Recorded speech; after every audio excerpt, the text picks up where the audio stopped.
것으로 바사삭 깨워드립니다. 뉴스 바사삭 MBC 성지연 기자입니다. 북한 주민 4명이 오늘 강원도 속초 앞바다에서 귀순 의사를 밝혀와서 군과 해경이 신병을 확보했습니다. 오늘 오전 7시 10분쯤 강원도 속초 동쪽 11km 해상에서 북한 주민 4명이 탄 소형 목선이 발견됐는데요. 이 북한 주민들이 타고 온 배는 소형 고기잡이 배로 추정됐는데 한눈에 보기에도 우리나라 배와는 구조가 확연히 달랐다고 해요. 합동참모본부는 이른 새벽부터 동해 북방 한계선 인근 해상에서 특이 징후가 있었고 해안 감시 장비로 포착해 추적하고 있다가 해경과 공조해서 신병을 확보했다고 설명했습니다. 귀순 의사가 최종 확인되면 통상적인 절차에 따라서 국가정보원과 군 통일부가 참여하는 합동신문을 받을 것으로 예상되고 있습니다. 커피향님, 박인규님, 로얄룰루님, 네, 아까 소리가 잠깐 안 나오는 게 있었죠. 오디오에 문제가 있었던 점 사과드립니다. 진재웅님, 네, 하이 바사삭. 아름다운 독도님도 잊지 않고 좋아요 누르고 들어왔다고. 데이지님이 바사삭 하셨네요. 박인규님, 오늘이 81회입니다. 벌써 100회 특집 얘기가 나오고 있어요. 네. 빈센트님, 저희 제작진들이 심쿵했어요. 시선 집중해서 저희 바사삭 홍보를 해주고 오셨더라고요. 저희 시선 집중 제작진한테 토스를 받았거든요. 너무 감사합니다. 오늘은 아파트 창틀 메우는 작업 중이라고 하시는데 조심하시기 바랍니다. 네, 작업 물량 많이 남았다고. 네, 룰루님, 안녕하세요. 청풍랑자님, 네. 룰루님이 날씨가 너무 좋아서 어디든 떠나고 싶은 계절이라고. 맞아요. 이제 소중한 가을이 막 가고 있습니다. 탈레오님 출석 부른다고. 장미안 나는 미미님, SJ류님, 와 반가워요. 바사사사삭 하셨어요. 너무 반갑습니다. 네. 알렉산더님, 맛점우 뉴스 시사 뚱뚱이가 되는 시간 오늘도 변함없이 출석합니다 하셨어요. 세월이, 데이지님 정말 세월 빠르죠. 시간이 확 놀러가고 있네요. 10월 24일 화요일 뉴스 바사삭 바로 시작할게요.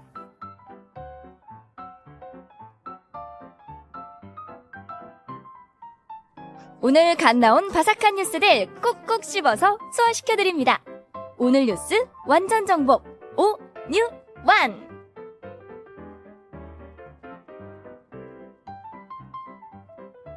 네, 오늘 뉴스 완전 정복하는 온유한. 오늘은 김수민 시사평론가 나오셨습니다. 어서 오세요. 네, 반갑습니다. 네, 나와주셔서 감사합니다. 네, 저도 감사합니다. 네, 오늘은 일단 그 김범수 카카오 창업자가 피의자 신분으로 금융감독원에 소환됐는데 16시간 동안 조사를 받고 오늘 새벽에 나왔어요. 네, 금감원이 이렇게 포토라인에 조사 대상 세운 거 이번이 처음인 거, 특사경 출범이라는 처음인 것 같아요. 그렇습니다. 그 장면 자체가 이례적이고요. 그리고 16시간에 가까운 조사 시간도 이례적이고 또 자정을 넘겨서 오늘 새벽 1시 40분에 금감원을 나서는 김범수 전 의장의 모습도 이례적이었습니다. 네. 예, 김범수 전 의장은 SM엔터테인먼트 경영권 인수전 과정에서 주가를 고의로 끌어올려서 경쟁자가 인수를 하지 못하게 방해한 혐의를 받고 있는데요. 이것을 지시했는지 또는 보고했는지가 핵심인데 일단 취재진에 쏟아지는 질문에는 답을 하지 않았고 성실히 임했다 정도로만 소회를 밝혔습니다. 네. 앞서 카카오의 2인자에 해당하는 배재현 투자총괄 대표 이미 지난주에 구속이 됐습니다. 금융당국에서 지난 8월에 김범수 전 의장 자택 그리고 사무실 압수수색 과정에서 예를 들어서 특정 가격 이상으로 주식을 사들이자 이런 논의가 담긴 통화, 문자 내용을 확보한 것으로 알려졌거든요. 예, 그래서 이제 수사가 좀 급물살을 탔는데 일단 카카오 측의 변호인단은 합법적인 장내 주식 매수였고 시세 조정을 한 사실이 없다 혐의를 부인하고 있습니다. 이제 핵심은 이제 이 카카오가 SM엔터의 경영권을 인수하는 과정에서 주가 조작했다는 의혹과 이 관련해서 김범수 전 의장이 알았느냐 혹은 네. 관여했느냐, 관여했으면 어디까지 관여했느냐, 이게 핵심이잖아요. 그렇습니다. 지난 2월에 하이브의 인수 시도 과정을 다시 살펴보면 하이브가 주당 12만 원에 SM엔터 지분 25%를 확보하겠다, 이게 목적이었습니다. 그런데 전날 종가가 98,500원이었던 주가가 일주일 만에 13만 원이 넘었거든요. 이 과정에서 하이브의 SM엔터 인수를 방해하기 위해서 2,400억 원을 카카오 측에서 투입을 사모펀드 운용사와 공모해서 2,400억 원을 투입해서 공개 매수 가격 이상으로 인위적으로 띄운 것이 아니냐, 이렇게 보고 있는 것이고요. 일단 감독 당국은 혐의 입증에 자신감을 보이고 있습니다. 앞서 말씀드렸다시피 압수수색 결과로 확보된 자료가 있다고 하고 객관적 사실관계는 상당 정도 규명된 것으로 보인다. 이렇게 또 배재현 대표에 대한 구속영장 심사 발표 당시에 서울남부지법이 명시를 한 바도 있거든요. 네. 그렇다면 결국 남아있는 것은 김범수 전 의장까지 기소가 될지 김 전 의장이 직접적 지시를 했는지 또 관여했는지 이런 것들이 이제 관건이고 시세 조종을 상식적으로 독단적으로 배재현 대표가 하진 않았을 거다 이런 관측이 또 우세한 그런 상황입니다.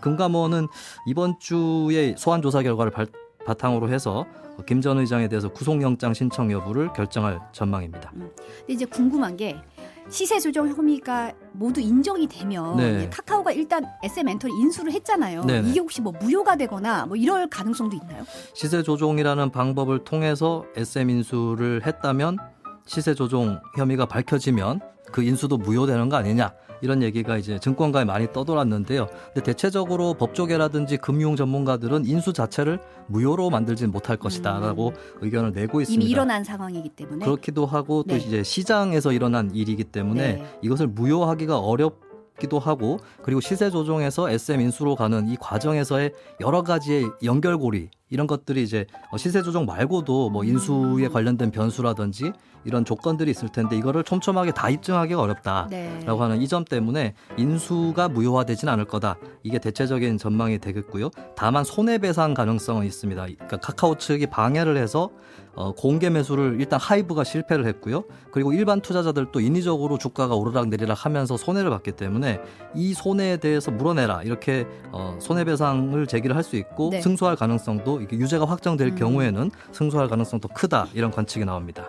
심은정님이 지금 카카오 주가 폭락했던데 티규모님들은 피해 없으시길 하고 받았는데 네. 저희 제작진에서도 지금 분노가 좀 나오고 있습니다. 네. 이번 수사 결과에 따라 최악의 경우에는 카카오뱅크 대주주 자격이 박탈돼서 은행 지분 대량 팔아야 할 수도 있다 이런 전망이 나오더라고요. 네, 카카오뱅크 지분 27.17%를 카카오가 소유를 하고 있습니다. 대주주에 해당하는데요. 대주주 적격성 문제로 비화될 가능성이 있습니다.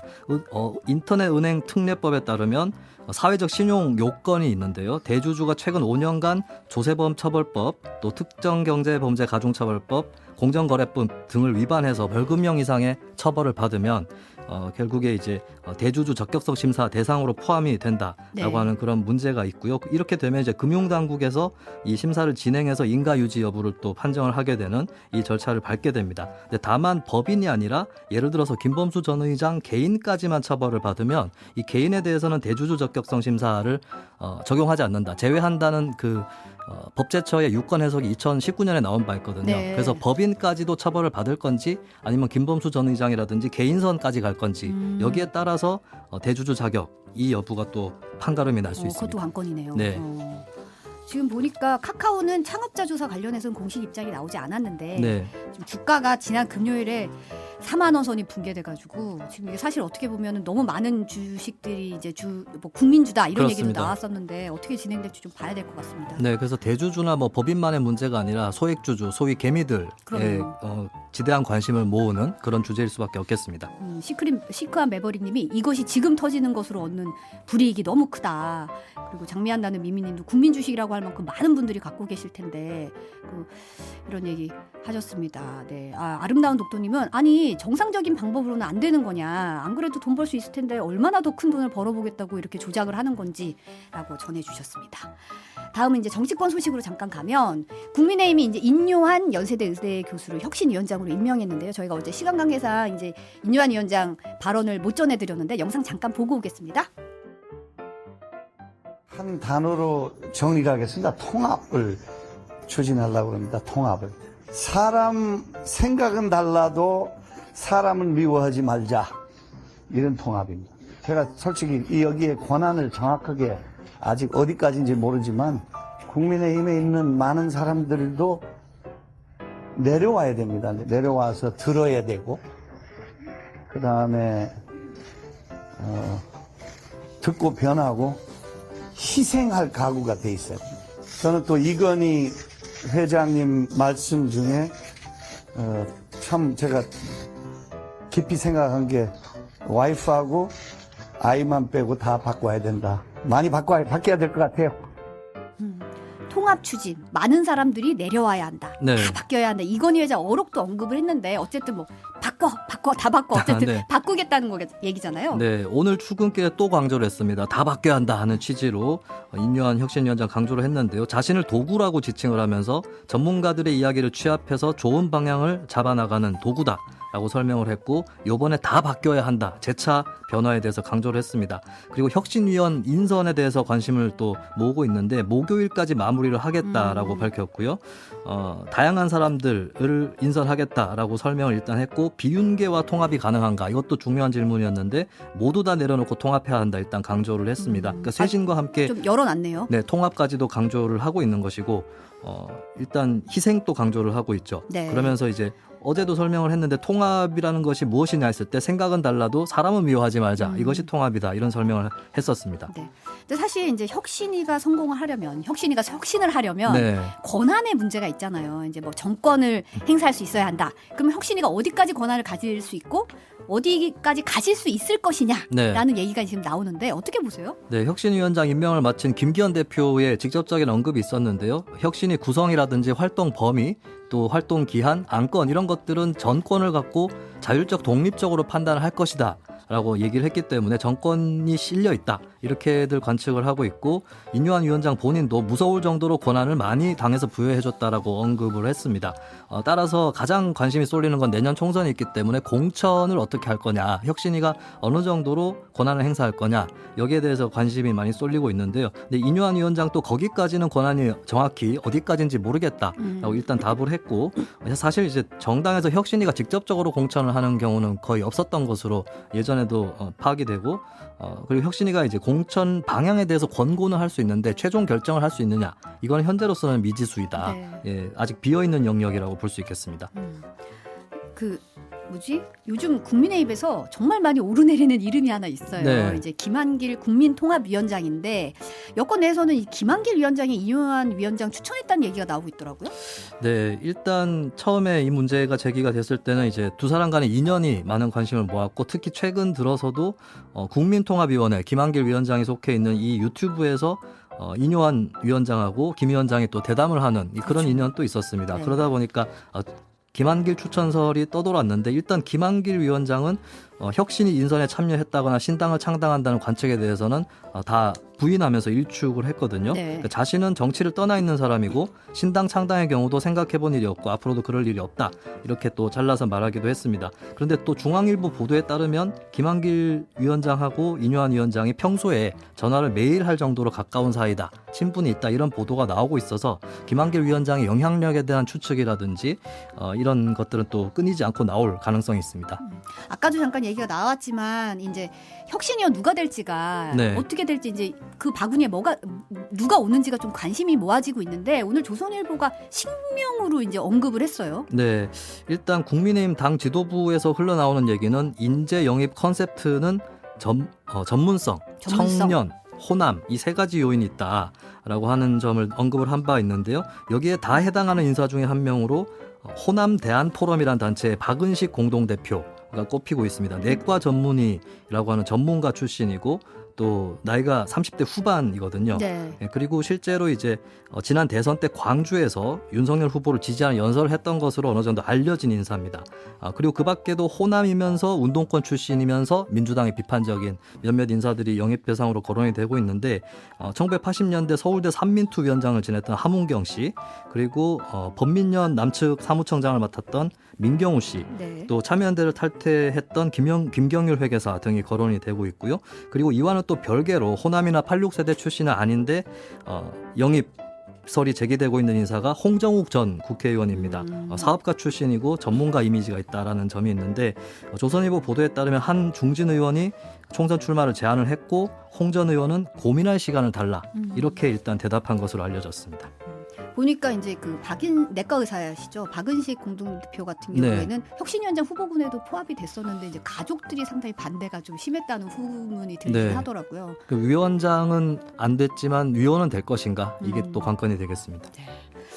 당무 복귀한 이재명 대표 얘기로 잠깐 넘어가 볼까요? 이재명 대표가 이제 여야정 3자 회담 갖자고 했어요. 사실 네. 그 전에 김기현 대표가 이제 러브콜 우리 여야 대표가 만나자 하니까 윤석열 대통령까지 같이 넣어서 3명이서 보자 이렇게 된 거잖아요. 어떻게 될까요? 성사가 될까요? 일단은 여기서 대치하는 국면으로 가는 것 같아요. 그러니까 이재명 대표도 누차 대통령과의 1대1 회담을 좀 희망을 해왔고 네. 그런 바람을 피력을 해왔었는데 이것을 일단 국민의힘에서 여야 대표부터 먼저 만나자 이것으로 가름하자라고 했고 여기에 다시 이제 그러면 대통령까지 포함해서 3명 만나자 민주당이 되받아서 제안을 한 건데 국민의힘에서는 본인들이 이제 진정성을 갖고 제안을 한 건데 거절당했다라고 하는 뭐 실망감 내지는 이제 부정적인 인식을 드러내고 있고 민주당 입장에서도 김기현 대표만 만나가지고 효력이 있겠느냐 이 의견이 현재 부딪히고 있어서 양쪽 중에 어디가 먼저 절충안을 내놓을 건지 혹은 뭐 양보를 할 건지 이게 일단은 변수가 될 것이고 만약에 새로운 제안들이 없다면 이대로 그냥 시간이 지나갈 그럴 공산도 상당히 큽니다. 네. 민주당 이재명 대표가 이제 어제 이제 당무 복귀하면서 체포동의안의 가결표 논란에 대해서는 더 이상 왈가하지 말라고 선을 그었잖아요. 근데 사실 다음 주에 지명직 최고위원 임명을 앞두고 있는데 이제 누가 될까? 이것도 이제 앞으로의 길을 보여주는 건데 어떻게 될까요? 민주당 친명 비명 갈등은 어느 정도는 좀 가라앉는 상황이에요. 이 대표가 가결파 의원 징계에 대해서 왈가하지 말라 부정적인 입장을 내비치고 비명계에서도 그렇게 얘기를 해줘서 고맙다라는 반응이 주를 이루고 있거든요. 근데 다만 잠복되어 있는 것은 총선을 앞두고 당 체제가 어떻게 될 거냐. 비명계 입장에서는 이 대표의 선언이 제스처에 끝나는 게 아니냐 이런 우려가 있는데 당장에 현재 이제 비어 있는 직책들이 있습니다. 지명직 최고위원 그리고 정책위 의장 새로 지명을 해야 되는데 네. 사실 지명직 최고위원은 비명계 어떤 송갑석 의원의 몫이었다가 이제 공석이 된 거거든요. 근데 이 자리를 이제 이재명 대표와 상당히 가까운 인사로 채우게 될지 아니면 조금 뭐 탕평이랄까요 이렇게 해서 비명계에게도 열어둘지 이것이 당장에 닥쳐온 관문이 될 것 같습니다. 지금 연합뉴스 보도 따르면 비주류 통합형 인사를 물색하고 있다 이런 얘기가 나오고 있더라고요. 네. 친명계가 아니라 어쨌든 좀 다른 쪽에서 보고 그렇죠. 있다는 걸로 읽히네요. 네, 비명계나 중립 성향 의원이 그렇게 되면 유력할 가능성이 있습니다. 이게 당내에서 어떤 네, 이게 메시지가 될지 이것도 좀 지켜봐야 될 포인트인 것 같습니다. 네, 다음은 어제 이제 발표가 났는데 뉴스 전문 채널이죠. YTN의 민간 매각 최종 후보로 유진그룹이 선정이 됐어요. 네. 한전 KDN과 한국 마사회가 보유하고 있었던 YTN 지분 30.95%를 유진그룹이 낙찰받는 것으로 그렇게 선정이 됐습니다. 이번 입찰에는 유진그룹 말고도 한세실업, 글로벌 피스재단 등이 참여를 한 바가 있는데요. 그 전에 언론사를 포함한 일부 중견기업이 후보군으로 거론이 됐지만 이들이 최종적으로 참여를 하게 됐고 결국에 유진그룹이 낙찰을 받게 됐습니다. 네. 유진그룹은 50여 개의 계열사를 거느리고 있고 유진투자증권, 유진자산운용 그리고 레미콘 1위 업체인 유진기업을 거느리고 있는 것으로 특히 유명한데 과거에 종합유선 방송사업을 한 이력 이런 것들을 또 강조를 하고 있습니다. 전혀 이제 관련이 없는 건 아니다 이런 식으로 얘기를 하고 있나 보네요. 네. 최종적으로는 이제 방송통신위원회 승인이 남아 있는 거잖아요. 네, 그렇습니다. 방송통신위원회 심사를 거쳐야 되고 이 과정에서 공정성 및 공익성이라든지 또 사회적 신용과 재정 능력, 시청자 권익 보호 이런 분야를 놓고 적격성을 심사를 하게 되는 것이고요. 일단 방송통신위원회에서는 유진그룹이 최대 주주 변경 신청을 하는 대로 관련 분야 전문회로 심사위원회를 꾸려서 심사를 진행할 예정입니다. 오늘 아침에 이제 김종배 시선 집중에 네. 오한석 전국 그 YTN 지부장이 나오셨는데 좀 민영화는 피하고 싶다 이런 속내를 밝히셨어요. 네. 지난 1997년에 외환위기가 왔을 때 YTN의 경영에 큰 위기가 왔었잖아요. 그런데 이제 공기업 지분이 그때 들어옴으로써 준공영 내지는 공영으로 볼 수 있는 그런 언론의 구조를 갖게 됐었고 또 이명박 박근혜 정부 때는 해직 사태까지 일어났지만 결국에 YTN 구성원들 스스로 회사를 지켜냈다라고 하는 그런 생각이 굉장히 강합니다. 그런데 이제 민영화가 된다라고 했을 때는 공영성이 무너진다라고 하는 이런 판단들을 전국 언론 노조 YTN 지부에서 하고 있고요. 네. 일단 대표적인 방법 중에 하나로 소액주주 운동을 기획을 하고 있습니다. 지분이 1.5%면 상법상의 소액주주 권한이 최대한 발동이 된다라고 하는 것을 활용을 해서 1.5% 지분 확보를 목표로 노조에서 시민 주주 운동을 벌이고 있는 상황입니다. 어떻게 보면 해직 사태까지 겪으면서 굉장히 치열하게 싸워왔는데 네. 이제 이게 어떻게 될지 또 지켜봐야 될 것 같습니다. 그렇습니다. 오늘 여기까지 듣겠습니다. 온유한 김수민 시사평론가였습니다. 오늘 감사합니다. 감사합니다. 여러분은 지금 점심시간 디저트 같은 방송 성지영의 뉴스 바사삭과 함께하고 계십니다. 좋아요와 많은 댓글 부탁드리고요. MBC 라디오 시사 채널 구독도 잊지 마세요.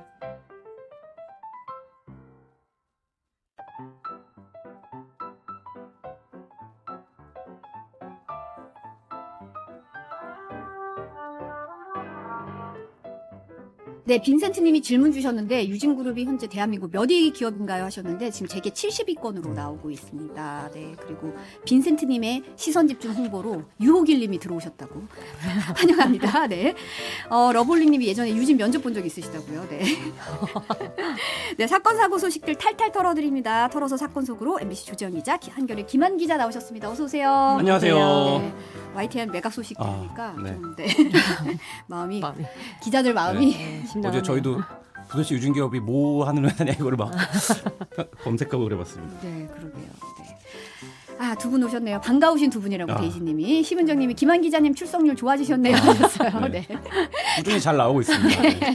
탈레오님이 바쁘다 바빠 현대사회 하셨는데 네, 첫 번째 소식은 사실 이제 마약 투약 의혹을 받아오던 배우 이선균 씨가 형사 입건됐죠. 네. 이제 최근에 유명 연예인 L 씨가 마약 투약 혐의가 있다 이런 소문이 무성했어요. 근데 이제 이선균 씨로 밝혀진 거잖아요. 네. 이게 사실은 한 5일 전에 처음으로 이게 기사가 나오고 그 사이에 굉장히 많은 뉴스들이 막 나왔죠. 처음에 보도 내용은 이제 인천경찰청이 강남의 유흥업소를 수사하는 과정에서 톱스타 L 씨가 마약 관련 혐의가 있다는 정보를 확보해서 내사를 진행하고 있다. 이렇게 나왔습니다. 그때 네.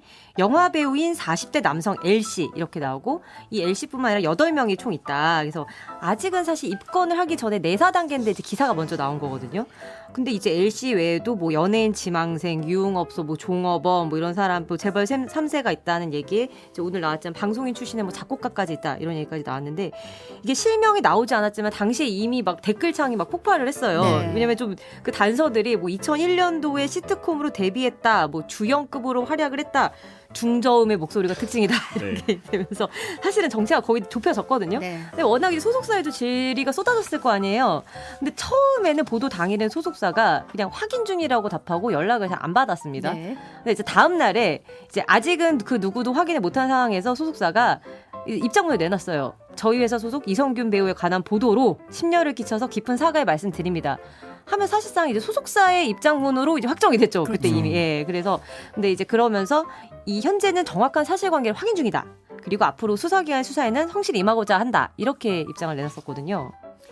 데이지님이 너무 안타까워요. 드라마 나의 아저씨 어떡하냐고 명작 드라마인데. 그러니까 인생 드라마가 박인규님도 나의 아저씨의 몰락이라고 말씀하셨는데. 너무 많은 좋은 작품들에 출연했기 때문에 상당히 많은 분들이 좀 의아해하고 안타까워하는 것 같습니다. 장미안 나는 미미님은 설마 아닐 거라고 생각했다고 말씀하셨고, 네, 그러니까 셰프 어쩌다가 셰프 어쩌다가 뭐 이렇게 얘기를 하셨는데 사실은 이제 시청 출신에서 누구지 하다가 중저음에서 혹시나 싶었거든요. 이제 입장문 내면서 확정 땅땅 하면서 보도가 그때부터 쏟아지기 네, 사실 그렇죠, 시작했어요. 그렇죠. 그 전까지는 이제 뭐 소문 네. 약간 지라시 네, 수준으로 네, 네, 돌다가 사실 그런데 이제 이 소속사의 입장문 내용으로 논란이 좀 있었죠. 그렇죠. 왜냐하면 방금 말씀드렸지만 사실 마약 관련 혐의에 대해서는 긍정 부정을 안 한 거예요. 확인 중이라고 했는데 그 다음에 무슨 얘기를 했냐면 이성균 배우가 사건 관련 인물 A 씨로부터 지속적인 공갈과 협박을 받았다. 그래서 우리가 수사기관에 고소장을 제출했다라고 하면서 또 악의적이거나 뭐 허위 사실이 유포될 경우 강력하게 대응해 나갈 예정이다라고 한 거예요.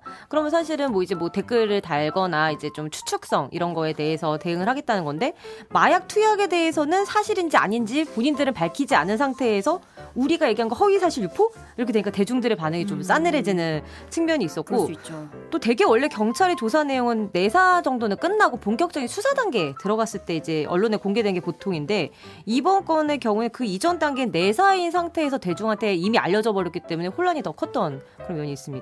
이러다 보니까 이제 마약이라는 범죄와 연루된 의혹이다 보니까 네. 광고도 다 내렸더라고요. 좀 빨리 내려줘. 이게 사실 그 아까 말씀하신 그 소속사 입장 나온 딱 그때부터 광고들이 싹 자취를 감췄는데 또 아내이자 배우인 전혜지 씨랑 같이 나왔던 광고 이런 거는 뭐 어린이 위한 서비스 브랜드 뭐 이런 걸 했던 광고도 있어서 이런 거 바로 내려갔고 건강기능식품에도 이성균이 선택한 이런 문구는 바로 없애고 이제 유튜브에 올라온 이성균 씨 출연 광고 영상도 다 비공개로 바뀌고 또 원래는 21일부터 바로 드라마 촬영의 계획이 있었거든요. 네. 이성균 씨가. 근데 이거 당연히 이제 하차하게 됐고요. 이미 촬영을 했는데 개봉 앞둔 영화들도 사실 이제 언제 할지 모르는 상태로 줄줄이 좀 타격을 입게 된 상황입니다. 그러네요.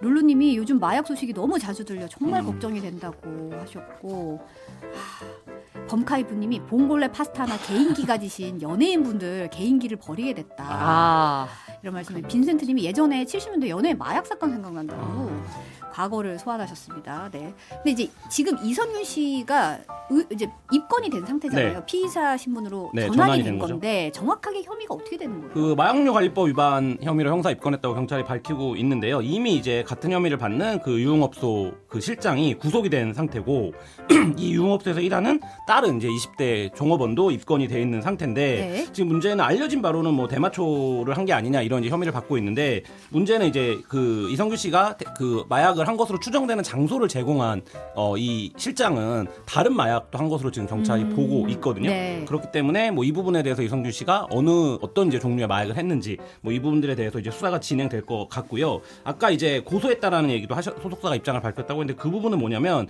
여러 차례 전화 통화를 하면서 협박을 뭔가를 했다는 거예요. 이성균 씨의 네. 주장은. 그리고 경찰도 뭐 10여 차례 통화한 기록을 확인을 했다라고 하는데 뭐 관련해서 지금 알려진 바로는 한 3억 5천만 원 정도 갈취를 당했다. 이게 이제 이성균 씨의 입장이고 이 실장이 뭔가를 빌미로 해서 협박을 해서 만약에 돈을 받았다면 이제 그 부분은 그 마약류 관리법 위반 혐의와 별개로 또 이제 수사가 될 것 같고요.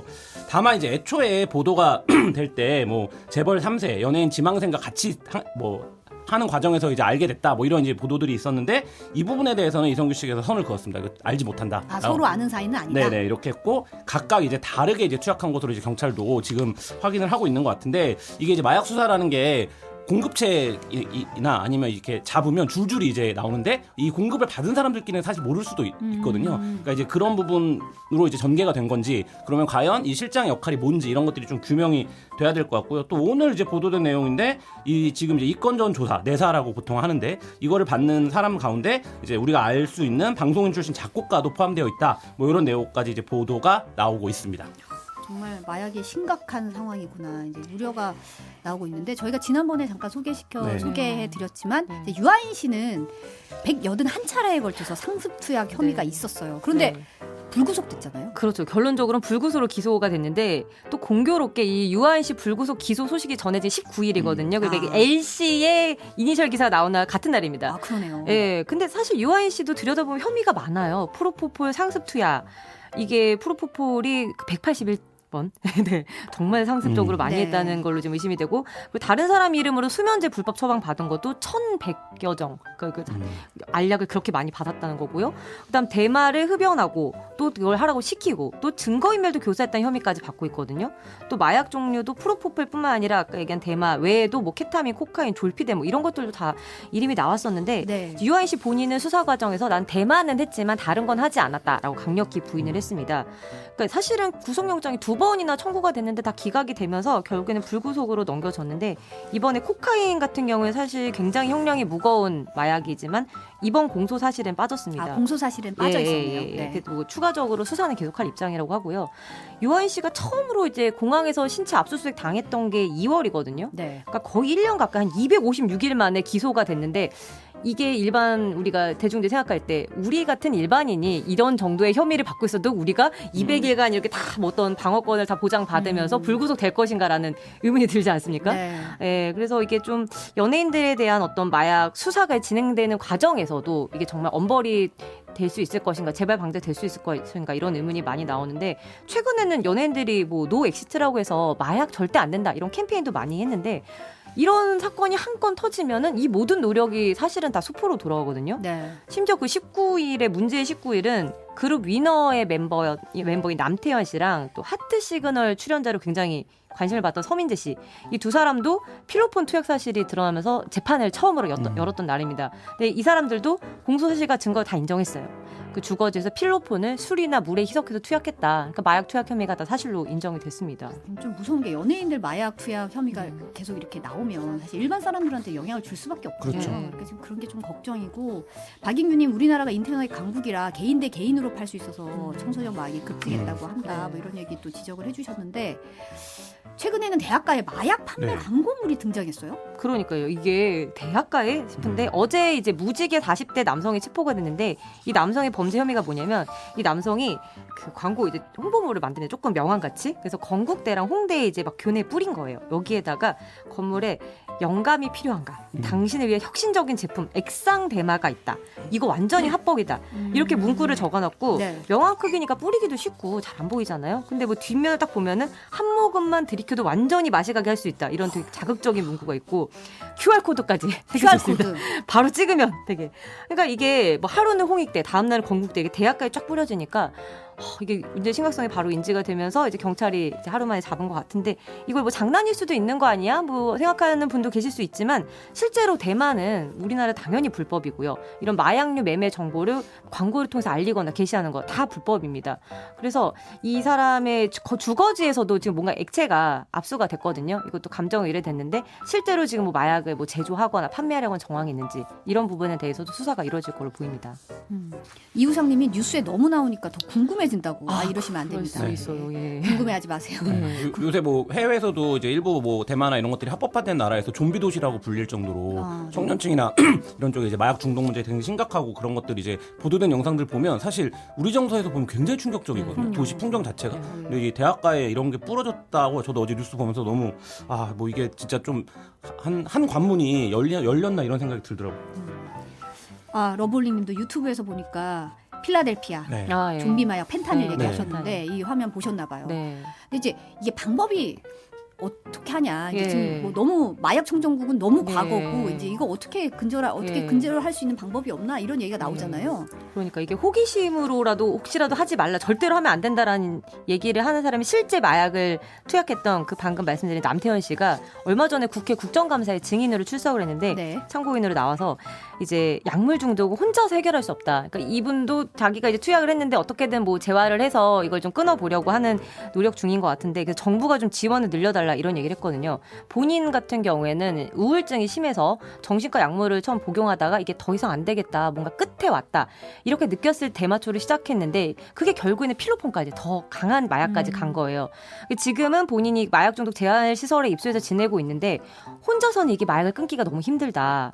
그리고 또 재활 시설에 입소해 보니까 이제 본인이 직접 느낀 거죠. 대부분 이게 또 센터장님 이런 분들 사비로 운영을 하고 정부 지원이 너무 부족해서 여기에는 약물 중독 한 번이라도 접한 사람들에게 끊을 수 없어서 막 시설에 도와달라 살려달라 이런 전화가 매일같이 오는데 이게 너무 이제 뭐 지원하는 예산도 적고 시설도 작고 하다 보니까 수용을 다 할 수가 없는 상태다. 그러니까 전쟁 같은 상황인데 받아줄 수가 없는 거죠.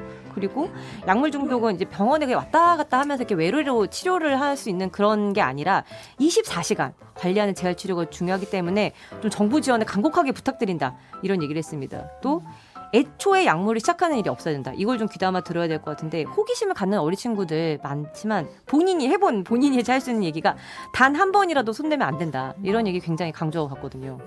아름다운 독도님이 그런데 정말 저도 호기심이 발동할 때도 있다. 이런 얘기 하셨고 펜타닐 영상을 보시면은 그 싹 사라집니다. 싹 사라집니다. 예. 그러니까 이우상님이 초범 재활이 정말 필요할 것 네. 같다. 네. 궁수렁님도 대마하다 결국 이제 더 심한 것까지 나간다 이런 얘기 하셨는데 사실은 이제 그 내사 대상에 재벌 3세라고 했던 이제 가수 연습생 재벌 3세 이분들도 사실 그 전에도 전력이 있는 분들이잖아요. 그만큼 이게 쉽지 끊기가 않은 어렵다. 예. 예. 쉽지 않은 상황이다. 절대 한 번이라도 호기심도 안 된다. 모든 걸 잃게 된다. 모든 걸 잃게 된다. 이거 정말 강력하게 좀 그 부분이 좀 필요할 것 같고요. 이제 다음 소식도 이제 다음 소식이 저는 이 영상을 볼 네. 때마다 너무 안타깝더라고요. 네. 지난해 12월이었는데 이제 강릉에서 발생한 급발진 의심 사고로 할머니가 운전하던 차에 타고 있던 12살 손자가 숨진 사건이었죠. 당시 사고 상황 영상으로 먼저 보겠습니다. 연기를 뿜으며 그대로 질주합니다. 차가 말을 듣지 않자 운전을 하고 있던 할머니는 뒷좌석에 탄 손자 이름만 애타게 부릅니다. 이게 왜 안 돼? 이게 안 돼. 하지만 무려 1km가량을 달린 차량은 중앙분리대를 들이받은 뒤 왕복 6차로 도로 위를 날아 2m 높이 지하 통로로 추락했습니다. 뒷좌석에 타고 있던 12살 어린이가 그 자리에서 숨졌고 60대 할머니도 크게 다쳤습니다. 굉음이 시작된 지 3분 만이었습니다. 우리님이 이거 보고 한참 충격받았다고 라이언님도 네. 손자 이름만 부르는 많은 분들이 기억하고 계시는데 당시 경찰이 할머니를 입건했잖아요. 네, 그렇습니다. 당시 경찰이 이제 운전자였던 할머니에 대해서 교통사고 특례법상 치사 혐의가 있는지를 이제 조사하겠다고 입건해서 조사를 해왔는데 지금 뭐 영상 보셨지만 당시 이제 영상 보면 굉장히 다급하게 외칩니다. 손자 이름을 여러 번 이제 다급하게 외치고 이게 안 된다 이렇게 얘기를 하거든요. 네. 그러면서 이제 한 1km 정도를 달려가다가 추락을 했고 결국에 이제 옆에 타고 있던 손자가 숨진 사건이었는데요. 할머니는 어쨌든 본인이 운전을 하다가 손주를 잃었는데 형사처벌까지 받을 상황이었던 거죠. 근데 10개월 만에 경찰이 혐의가 없다 이렇게 보고 이제 사건을 종결지었습니다. 그러니까 혐의 없음으로 종결을 지은 건데요. 뭐 형사처벌을 그러니까 면하게 된 상황입니다. 아까 소리가 좀 네. 제대로 안 들렸던 점이 있어서 죄송합니다. 네. 그 영상 보면 차량이 정말 엄청난 속도로 네. 내달리는데 이제 결과적으로 혐의 없음으로 형사처벌을 받지 않게 됐다는 건 이제 급발진이었다는 결론이 난 걸로 봐야 되나요? 어떤 건가요? 그렇지가 않아요. 이게 국립과학수사연구원 국가수의 분석 결과는 반대였어요. 국가수는 차량에 기계적 결함이 없었다. 그렇기 때문에 할머니가 가속 페달을 잘못 밟아서 사고가 났을 가능성이 있다 이렇게 봤거든요. 근데 네. 이게 우리가 급발진 관련된 사고에서 대부분 이런 결론이 나요. 그러니까 조작 미숙의 가능성이 더 높다. 이렇게 나는데 근데 이례적인 게 경찰이 국가수의 의견을 증거로 받아들이지 않았습니다. 그러니까 수사 과정에서 뭐 저희도 수사 관련된 취재 많이 하지만 국가수 의견이 안 받아들여지는 거는 거의 그러니까요. 굉장히 이례적인 일인데 이유가 뭐냐면 법원이 따로 선정한 민간 전문기관에게 경찰이 의뢰를 했어요. 뭘 의뢰했냐? 블랙박스의 음향 분석 결과를 의뢰를 한 겁니다. 네. 그러니까 이 음향 분석과 자동차의 그 작동에 이제 간격을 놓고 보면 특별히 뭔가를 그러니까 조작을 했을 가능성이 낮다라고 이제 경찰이 본 건데요. 그 과정에서 경찰이 이게 앞으로도 굉장히 중요할 것 같은데 어떻게 판단했냐면 국가수가 실제 엔진을 구동해서 검사 결과를 내는 게 아니다. 그러니까 이런 사고의 같은 경우. 근데 이게 무슨 얘기냐면 과거에는 블랙박스라든지 차량에 여러 가지 이제 말하자면 주행을 기록하는 장치들이 없던 시절에는 국가수의 결론 외에는 과학적인 근거를 확인할 수가 없었는데 지금은 그런 장치들이 있고 블랙박스의 현장이 다 영상이랑 음성이 녹음이 되어 있지 않습니까? 그렇죠. 그러니까 이 과정에서 놓고 보면 국가수가 분석하는 것보다 이게 더 신빙성 있는 증거가 될 수 있다라고 이제 수사기관이 판단한 거기 때문에 이 부분은 앞으로도 이 관련된 사고들에서 굉장히 좀 중요한 지점이 될 것 같습니다. 네, 아까 영상이 끝나고 20-30초 정도 저희 목소리가 제대로 안 나갔다고 하네요. 예, 네. 사과드립니다. 네. 이정우 님이 PD 양복 꺼내 입을 시간이다 하셨어요. 네, 좀 더 신경을 쓰겠습니다. 네. 어떻게 보면 국가수 의견이 안 받아들였다는 게 아까 네. 언급을 했지만 상당히 이례적인 상황이에요. 사실 이제 혐의는 벗었는데 이제 혐의는 벗었다 치더라도 이 사고가 없었던 건 아니잖아요. 사실 미라클님이 슬픈 일로 하루하루 감내하시기 힘드신 분들께 규명까지 책임지게 하는 일은 없었으면 좋겠다. 뭐 유족분들의 애통한 변함이 없다라고 지적을 하셨어요. 어떻게 보면 혐의 벗었다고 해도 이 사고 이후로 유족도 너무도 힘든 시간을 보냈을 것 같거든요. 그러니까 우리가 참 상상조차 하기 힘든 비극인데 이 할머니 아드님 그리고 숨진 어린이 아버님을 생각해 보면은 참 어머니는 이렇게 뭐 형사 입건 되냐 마냐 이 어떤 손주가 죽은 사고에 이제 살인 뭐 그 과실이 있냐 없냐 이런 걸 하고 있고 아들은 돌아올 수 없는 곳으로 떠나고 그래서 이번에 이제 뭐 결국에는 뭐 무혐의다라고 하더라도 할머니께서 이게 다 무슨 상관이냐 내 손주가 없는데 내가 뭐 감옥에 가든 이렇게 지내든 무슨 소용이 있냐고 하시면서 굉장히 많이 우셨다고 해요. 그래서 아버님께서도 여러 가지 만감이 교차한다 이게 당연한 것이지만도 불구하고 좀 만감이 교차하고 지난 설 명절 때도 이제 그냥 있을 수가 없어서 어머니를 찾아뵀는데 딱 이제 그 부부께서 문턱을 넘어선 순간 그 할머니가 막 달려 나오시면서 무릎을 꿇으셨다고 합니다. 그래서 너희한테 사지한 나 너무 미안하다. 그러니까 그냥 같은 차에 타고 있다는 것만으로도 손주를 지키지 못했다는 죄책감이 너무 크셨을 거 아니겠어요, 할머니는? 그래서 또 아드님께서 그 모습을 참아 볼 수가 없어서 뛰쳐나와서 많이 우셨다고 합니다. 극사실주의님이 반려패 블랙박스 달아야 한다고 하셨고 시크한 매버릭도 이걸 보고 아버지 페달 이제 블랙박스 달아드렸다고 이런 얘기를 하셨는데 이제 아름다운 독도님도 할머니 목소리를 들어봐라. 저 긴박감과 당황스러움이 어떻게 엑셀을 잘못 밟고 있는 사람의 목소리가 아니지 않냐 이런 얘기 하셨어요.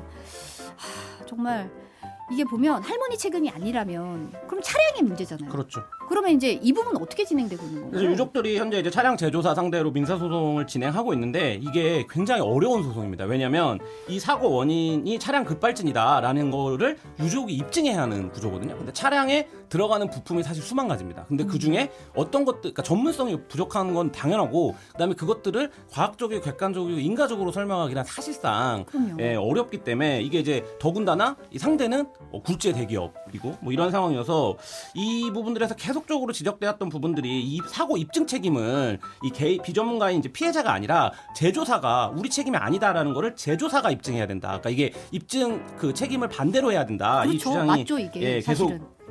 되어 왔는데 이게 이제 이른바 제조물 책임법이라고 합니다. 근데 네. 이제 이 부분이 국회에서 뭐 수년째 논의는 되고 있지만 여전히 좀 그냥 계류되어 있는 그런 상태입니다. 저희가 이런 뉴스 전할 때마다 정말 답답한 게 개정안이 꼭 계류 중이에요. 꼭 계류 중이야. 네. 어디가 있어? 그럼 국회에 있대. 멈춰 있습니다. 늘. 그러니까 멈춰 있어서 이런 부분을 좀 책임을 지고 좀 뭔가가 진행돼야 되는 게 아닌가라는 생각이 들고, 제우팀님이 급발진 사고가 말이 안 되는 게 네. 피해자가 증명해야 한다는 거, 제조회사가 의무가 없다는 거, 이거 말이 되냐? 이거는 외국에서는 제조사가 책임을 지고 입증을 하는데 이런 상황이 어떻게 비전문가인 사람들이, 피해자들이 이런 걸 규명하고 입증한다는 것 자체가 좀 말이 맞습니다. 안 되는 논의라서 이런 문제부터 좀 해결을 해줬으면 좋겠다, 이렇게 강하게 얘기하고 싶고, 급발진 사고 문제가 사실 어제 오늘이 아닌 거잖아요. 네, 일단 급발진이 뭐냐면 운전자가 의도하지 않은 급가속이 일어나는 현상을 말합니다. 그러니까 여기서 중요한 건 운전자의 의도예요. 그러니까 지금 여태까지 제조사 이제 국내 제조사들은 어떻게 면피해 왔냐면 운전자들이 의도하지 않았다라고 하더라도 조작이 미숙해서, 예를 들면 엑셀레이터와 브레이크를 혼동해서 밟는다든지 뭐 운전을 할 때 미숙이 거의 원인이다, 이렇게 설명을 해왔거든요. 네. 근데 이제 이게 이거를 이제 그래서 가장 중요한 거는 내가 이거를 조작 실수를 하지 않았다라고 했을 때 그러면 기술적으로 급발진이 있다라는 걸 입증해야 되는 문제가 발생해요. 근데 이게 제조사들은 지금까지 그런 건 존재하지 않아, 이렇게 이제 버티고 있는 상태거든요. 근데 기술적으로는 이미 이제 뭐 해외에서 제조사들이 입증한 경우에도 이제 나오지만 몇 가지 이제 추정 이유들이 있습니다. 네. 차량이, 우리는 이제 사실 엔진이 구동을 해서 막 이렇게 굴러가는 동력 장치라고 생각을 하지만 사실은 전자장치에 가까워요. 그리고 차가 많이 발전을 하면서 그렇죠. 전자장치가 더 많아졌어요, 네, 사실은. 점점 더 그렇습니다. 그래서 최근에 전자장비가 더 많이 들어간 차들이 급발진으로 의심되는 사례가 더 많이 신고된다라고도 하거든요. 그래서 이 전자제어 장치 오류에 의한 급발진 가능성이 있습니다. 일단 이게 이제 전기가 전달돼서 명령이 전달되는 방식인 거잖아요. 그러니까 여기서 뭔가 오류가 발생하는 거죠. 또 이제 디젤차 같은 경우에는 엔진 오일이 실린더 안으로 이제 들어가는 방식이 있는데 이게 들어가게 되면 급발진이 되는 이런 상황들이 있어요. 그러니까 뭔가 과부하가 갑자기 걸리는 거죠. 그래서 디젤차 운전하시는 분들 중에 그런 분들이 있어요. 차가 밟았는데 뭔가 걸리는 느낌이 난다든지 아니면 터덕하면서 풍 이렇게 가는 느낌이 날 때가 있거든요. 네. 그러니까 이제 그게 이제 말하자면 그런 문제인데, 그래서 이런 것들이 기술적으로 이제 추정이 되기 때문에 사실 이제 이 부분들을 제조사들이 책임을 더 져야 되는 게 아니냐, 이런 주장도 있고, 사실 이제 제일 유명한 게 이 급발진 관련해서는 이른바 이제 페달 게이트라고 불렸던 도요타의 리콜 사태예요. 맞습니다. 전 세계에 이제 1000만 대가 넘게 리콜이 됐었어요. 2009년부터 10년까지 급발진 문제로. 이때 이제 세계 자동차 시장에 판도가 한번 바뀌었습니다. 왜냐하면 도요타가 전 세계에서 차를 제일 많이 팔던 기업이었는데 굉장히 치명적인 타격을 입었고, 뭐 지금은 많이 복구를 했다고 하지만 이제 그때 일본 차의 명성 전체에 좀 금이 가는 뭐 이런 일이 있었는데, 그래서 기억하실지 모르겠지만 그 당시에는 우리나라에서 일본 차가 굉장히 판매량이 많았었는데 그 이후에 굉장히 급감했거든요. 그러니까 그럴 정도로 이게 자동차 제조사에게는 굉장히 치명적인 문제이기 때문에 역설적으로 책임을 안 지려고 하거나 인정을 안 하려고 하는 이런 이제 상황입니다. 이유상님이 어떤 자동차 전문가가 자동차 회사를 상대로 손해보는 의견을 낼 수 있을까요? 라고 현실적인 지적을 그렇죠. 그 해주셨어요. 부분도 그러니까 비전문가가 규명을 하려면 어쨌든 도움을 받아야 되는데 누가 거기다 목을 걸고 해주겠냐, 이런 부분도 있으니까, 번카이브님이 국회라는 주방에서 좋은 법이라는 맛있는 음식이 나와야 했는데 라고 비유를 해주셨습니다. 네. 아침 햇살님도 현재 차를 가지고 있는 차주들께서 차에 대해 알면 얼마나 알겠어요. 그걸 차주가 구명하라니 라고 말씀하셨어요. 저도 차는 운전하지만 차를 잘 몰라서 차에 있는 버튼 기능도 잘 모릅니다, 사실. 저 되게 이게 네. 뭐 어떻게 되는 건지 잘 몰라가지고 네. 참. 탈레모님이 급발진 목격하신 적이 있나 봐요. 자동차 급발진 분명히 있다고 얘기를 하셨습니다. 근데 사실 블랙박스가 보편화되면서 이 영상으로 더 많이 볼 수 있게 된 것 같아요. 네, 맞아요. 그래서 이제 이게 뭐 최근에 이제 자동차 블랙박스만 전문으로 다루는 그렇죠. 그 프로그램도 생겼을 정도잖아요. 굉장히 많이 보는데 사실 급발진 문제가 자동차 유저들 사이에서는 굉장히 이제 오래된 논쟁거리고 이슈고 막 이거에 관심 있는 사람들은 몇 년도에 무슨 차종이 어디서 났고 막 이거를 다 계보가 있을 정도로 그래서 뭐 제가 얼핏 찾아보니까 2000년 최근 한 10년 사이에도 엄청나게 많은 사례들이 이제 보고가 되는데 이게 보면 어떤 문제가 많냐면 전기차가 진짜 많습니다. 그러니까 대표적으로 급발진으로 의심되는 사례들 중에 전기차 부분이 많은데 이게 이제 두 가지 주장이 있는 것 같아요. 전기차의 특성상 이제 그 악셀 페달의 어떤 압력 이 부분에서 운전자가 실수를 할 가능성이 높다. 뭐 이런 주장도 있고 네. 그게 아니라 이게 이제 전기차의 특성상 아까 말씀드렸던 전자 제어 장치나 이런 것들이 훨씬 더 내연차에 비해서 많이 들어가기 때문에 이 부분에서 지금 아직까지 어쩔 수 없다. 뭐 이런 이제 더 많은 거다. 이런 주장도 있는데 앞서 말씀드렸듯이 제조사들은 인정 자체를 안 하고 있기 때문에 그런 거 아니다. 이 부분에 대해서 그러니까 이제 논쟁들만 있는 거고요. 근데 다만 이런 건 있습니다. 그러니까 이 전기차를 모는 고령의 운전자들이 이 급발진이 더 많다. 이런 주장들도 있어요. 그러니까 이게 어쨌든 그 무슨 얘기냐면 운전 조작의 어떤 미숙과 차량 문제가 이제 공존하는 건데 그 부분에서 여전히 운전 조작이 미숙했다라는 건 너무나 쉬운 얘기잖아요. 근데 더 중요한 그러니까 제조사의 책임 이런 부분들은 아직도 좀 논쟁적인 영역에 있습니다. 그러니까 그 의심이 전부 다 급발진 사고는 아니겠지만 저희 진짜 최근에 그 대구에서 9월달에 일어났던 아이오닉 택시 네. 급발진 사고 저는 그 영상을 보면서 되게 이제 인상 깊었던 게 뒷좌석에 승객이 팍 차가 가니까 이렇게 처음에는 한 번에 이제 충돌이 있고 그 다음에 택시가 빨라지거든요. 뒤에서 막 소리치십니다. 시동 끄세요 막 이래요. 근데 기사님이 시동을 껐는데 안 꺼져요. 이런 얘기가 대화가 고스란히 음성이 나오거든요. 이게 이제 순간적으로는 우리가 착각해서 그렇게 밟을 수 있다고 하더라도 시동을 끄려고 막 애쓰고 있는데도 안 된다? 근데 뭐 엑셀레이터를 실수로 밟고 있다? 이거는 좀 상식적으로 그렇게 급발진이 아니라고 보기가 어려운 그런 상황들이 이제 점점 많이 나타나고 있는 것 같아요. 그러니까 어떻게 보면은 이제 단순 조작 실수인지 여부를 예. 판가름하는데 블랙박스가 굉장히 중요한 중요하죠. 역할을 네. 그러니까 하게 됐다는 그 생각이 상황에서 드네요. 그 차를 운전하고 있는 사람 혹은 동승자가 어떤 반응을 보이느냐가 결국엔 이 차가 어떻게 기동하고 있는지를 보여주는 거기 때문에 사실 블랙박스 정말 중요합니다. 근데 이제 급발진이 발생을 해버리면 네. 그러면 어떻게 해야 되나요? 진짜 이게 그런 일이 네. 없었으면 좋겠는데 만약에 발생을 하게 되면 좀 어떻게 응급조치 방안이 있나요? 일단 전문가들이 말하는 거는 페달에서 무조건 발 떼라는 겁니다. 그러니까 페달에서. 브레이크도 밟지 말라는 겁니다. 일단 왜냐면 브레이크도 네, 왜냐면 이게 내가 페달을 밟아서 생긴 문제인지 아니면 차량이 자체적으로 지금 이러고 있는 건지를 확인을 해야 조치를 할 수 있는 거잖아요. 그래서 일단 급발진 상황이 되면 뭐를 밟지 말고 내가 페달 안 밟았는데도 기동이 되는 건지를 확인해야 된다. 그거고 그 다음에 브레이크를 밟아야 되는데요. 브레이크를 밟는데 브레이크를 그러니까 막 놀라고 흥분하니까 여러 번 막 밟게 되잖아요. 그러지 말고 한 번에 세게 밟으라는 겁니다. 꽉 밟아라. 네, 왜냐면 이게 이제 브레이크가 결국에는 압력이 전달되는 방식인데 이게 이제 급발진 상황에서는 압력 전달이 잘 안 될 수 있고 그게 제한적일 수 있기 때문에 어쨌든 기회가 많지 않다. 그러니까 자꾸 밟는 건 오히려 그 압력을 이제 빼게 되는 상황이 되니까 그렇게 된다는 거고요. 그 다음에 이제 뭐 그 변속기를 중립으로 놔라. 그 다음에 아까 이제 저 할머니의 사고도 안타까운 게 이제 추락을 한 거잖아요. 그렇죠. 그러니까 추락을 하지 말고 내 차는 이제 포기를 하는 상황이 돼서 벽에 이제 부딪히면서 가야 된다는 거예요. 그러니까 우리가 이제 영화에서 많이 그러니까 보듯이 속도를 줄이는 거를 네, 충격을 이제 줄여야 되는 거죠. 근데 이제 뭐 말로 설명은 이렇게 드리지만 그 상황에서 그걸 그럼요. 할 수 있을까 이런 거는 저도 이제 찾아보면서 아, 이게 가능할까 이런 생각이 들더라고요. 이게 김밥님도 바로 옆으로 돌려서 속도를 줄여야 된다. 네. 이런 얘기를 하셨는데 심은정님은 오토 말고 스틱으로 가야 되냐. 예전에 이렇게 창문도 그렇죠. 이렇게 네. 올리고 예전에 이렇게 수동으로 네. 이제 파워 핸들도 없고 네. 이런 시절이 오히려 나은 건지 좀 김밥님 급발진한데 무슨 확인을 하냐 죽게 그렇죠. 생겼는데 네. 제가 한번 차가 이 내부에 전자등이 다 나간 적이 있어요. 그러니까 운전을 하고 있는데 어우. 예, 그 고속도로였습니다. 근데 그렇게만 돼도 패닉이에요. 그럼요. 왜냐하면 아무것도 보이지 않기 때문에 그러니까 너무 놀랐었거든요. 근데 사실 이제 그렇게만 돼도 패닉 상황이 오는데 이게 만약에 급발진 상황이었다 이러면 아 정말 너무 아찔할 것 같아요. 저는 자유로에서 머플러가 나간 적이 있어요. 머플러가 나가면 속도가 30 이상 안 아 그렇죠. 나오거든요. 소리도 굉장히 근데 커지고. 옆에 자유로잖아요. 난리가 납니다. 옆에서 막 빵빵하고 난리가 나요. 아줌마 말하면서 난리가 나는데 꿋꿋하게 어떻게든 가야 된다. 나는 살아야 된다 이러면서 몰고 간 기억이 있는데 급발진도 다른 문제잖아요. 속도가 완전히 떨어지는 다른 거라. 문제죠. 아 정말 없었으면 네. 모든 분들이 안 겪었으면 좋겠고. 계속 말씀하셨지만 국회 계류 중인 그러니까 법안이 국회가 일을 해야 빨리 됩니다. 네, 계류 중인 병안이 어떻게 통과해서 이 일을 끝났으면 좋겠습니다. 오늘 여기까지 듣겠습니다. 털어서 사건 속으로 MBC 조재현 기자, 한겨레 김한 기자였습니다. 오늘 감사합니다. 네, 감사합니다. 감사합니다.